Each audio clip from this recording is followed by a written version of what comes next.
Good morning everyone. I am Pearl Ann Velasco and I am tasked to report the face validity that can be found in chapter 6. For the topic outline, we have face validity and comedian Rodney Dangerfield. Face validity, why face validity matters and how to assess face validity. Sometimes, talking about a concept as a person makes that concept easier to understand or at least more memorable. For example, in Cohen and Swirzlich's discussion of the concept of face validity, we reflect that this concept does not get much respect. In essence, face validity may be viewed as the Rodney Dangerfield of psychometric variables. Rodney's picture in a box in the textbook helps students give a face to face validity. Rodney Dangerfield was famous for complaining, "I don't get no respect."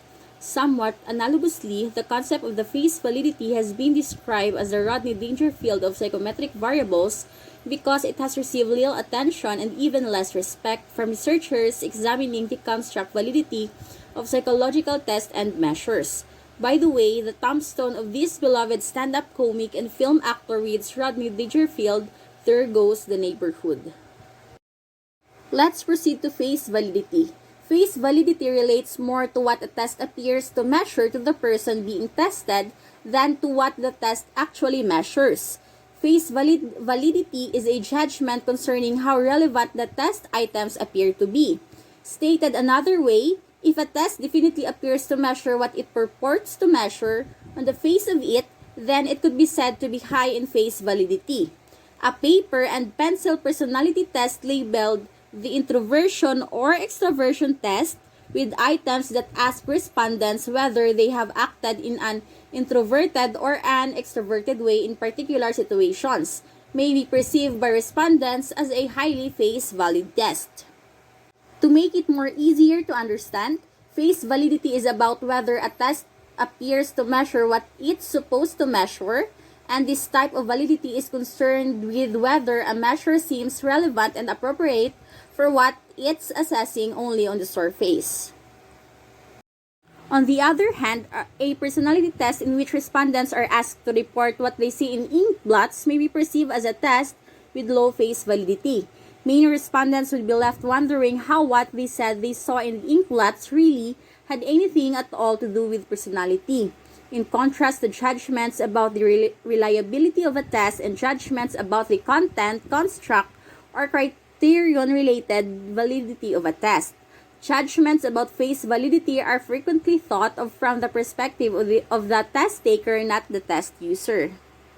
Face validity is one of 4 types of measurement validity. The other 3 are construct validity, which answers if does the test measure the concept that it's intended to measure.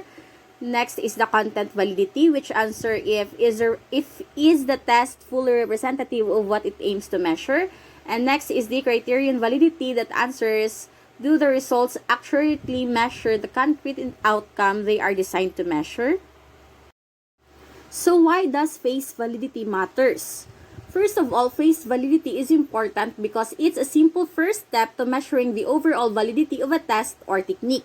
It's a relatively intuitive, quick, and easy way to start checking whether a new measure seems useful at first glance. Good face validity means that anyone who reviews your measure says that it seems to be measuring what it's supposed to. With poor face validity, someone reviewing your measure may be left confused about what you're measuring and why you're using this method.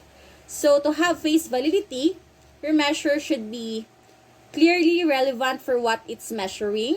Second, appropriate for the participants. And third, it should be adequate for its purpose. So we have here an example of good versus poor face validity. You're looking to measure participants' ages in a health study. You have 2 methods of recording age. First, asking participants to self-report their birth date and then calculating the age. And the second is counting up the number of gray hairs in each participant's head and estimating age on that basis. So these 2 methods have dramatically different levels of face validity. The first method is high in face validity because it directly assesses age. And the second method is low in face validity because it's not a relevant or appropriate measure of age. A test lack of face validity could contribute to a lack of confidence in the perceived effectiveness of the test, with a consequential decrease in the test taker's cooperation or motivation to do his or her best. In a corporate environment, lack of face validity may lead to unwillingness of administrators or managers to buy in to the use of a particular test. In a similar vein, parents may object to having their children tested with instruments that lack ostensible validity. Such concern might stem from a belief that the use of such tests will result in invalid conclusions. Having face validity doesn't guarantee that you have good overall measurement, validity, or reliability. It's considered a weak form of validity because it's assessed subjectively without any systematic testing or statistical analysis. But testing face validity is an important first step to reviewing the validity of your test. Once you've secured face validity, you can assess more complex forms of validity like content or criterion validity. Let's proceed on how we assess face validity. To assess face validity, you ask other people to review your measurement technique and items and gauge their suitability for measuring your variable of interest.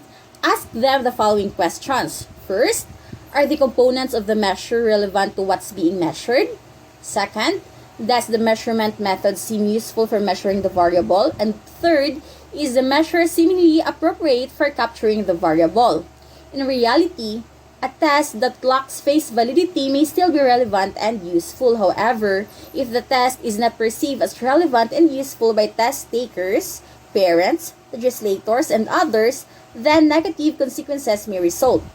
These consequences may range from poor test taker attitude to lawsuits filed by disgruntled parties against a test user and test publisher. Ultimately, face validity may be more a matter of public relations than psychometric soundness. Still, it is important nonetheless, and much like Rodney Dangerfield, deserving of respect. That's all, and thank you.